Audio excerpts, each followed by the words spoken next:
Hello, I'm Chris, this is Gross Models, and welcome to issue 95 of Build Your Own X-Wing from DeAgostini.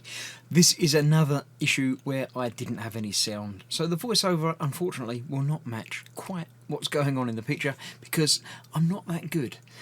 In this video we got the X-Wing Connections checklist, which has got some quite handy pictures showing through problems that people may have had, making sure connections are okay, slight errors that may have occurred in the issues as they go on, and quite a useful circuit board breakout for the main board inside the X-Wing there, showing where all the things go to, and obviously other things that may be a problem. So that's quite useful to keep hold of throughout the build. Into the magazine itself, so on this video we're going to be doing a little bit of building, but first of all we're going to look at the Snowspeeder. It's nice to choose something different. We've been doing the U-Wing for a little while now, so I assume this is probably going to be the final issues going in the Snowspeeder. They seem to do 4 or 5, so yeah, we'll find out later what goes on. Rose Tycho, the rebel with a cause, quite good. I quite enjoyed her character in the second sequel trilogy, but not the last one. She was sort of underused in that, and her sister, obviously, who died right at the beginning, so she wasn't in the last one at all, obviously.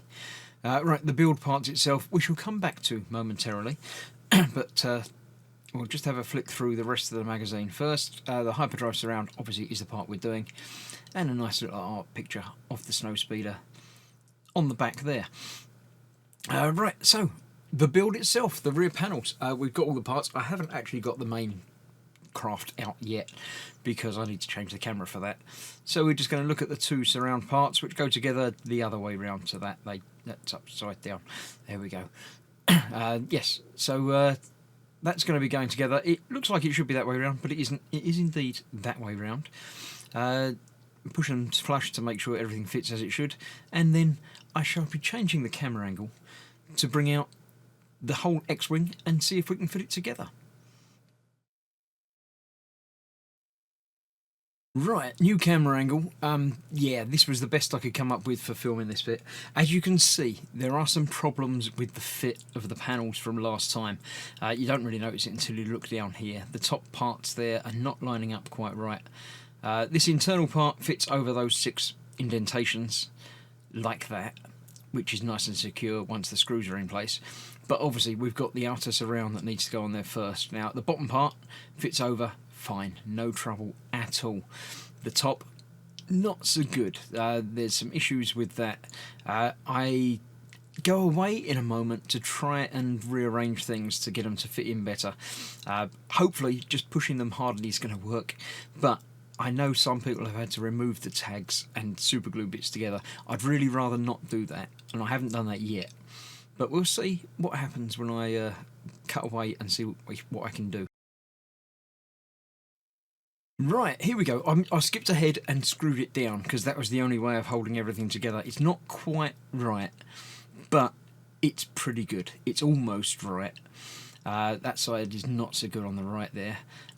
And indeed, they do pop out again in manoeuvring. Yeah, that would do. Manoeuvring everything around. So at the moment it's flush, but it doesn't stay that way. I know I'm all with the spoilers on this.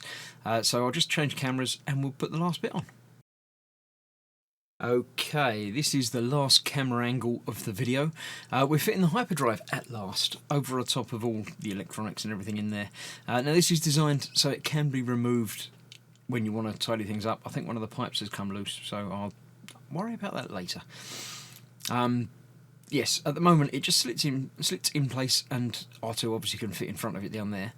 So it does go all the way down, just like that. Now this piece holds in place with 2 magnets at the back and 2 little notches on the front. So they just go under there, and then it just closes down like that, except it doesn't. It's not a great fit again.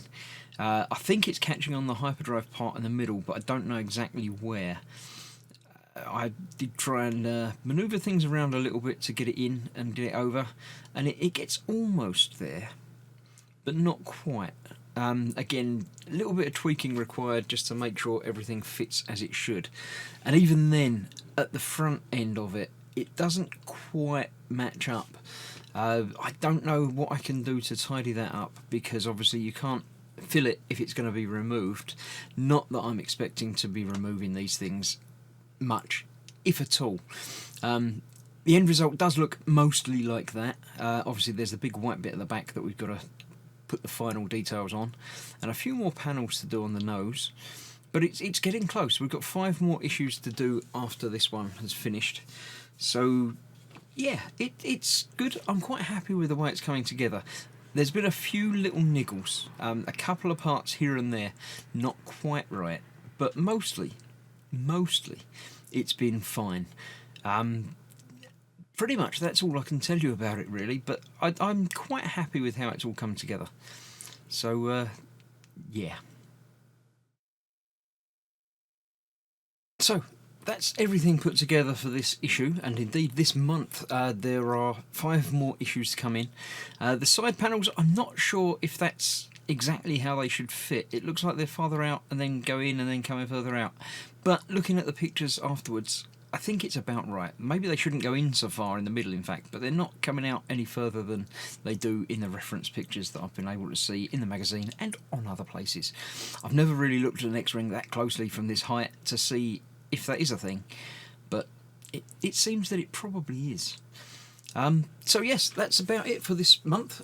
So hopefully you're enjoying the build and liking and subscribing, following along. If you are building it yourself and having any issues or have found any solutions, do let me know. Apart from that, that was issue 95. Thank you very much for watching. Stay safe, and I shall see you very shortly for this and other partworks and other videos on the channel. Thanks for watching. Bye bye.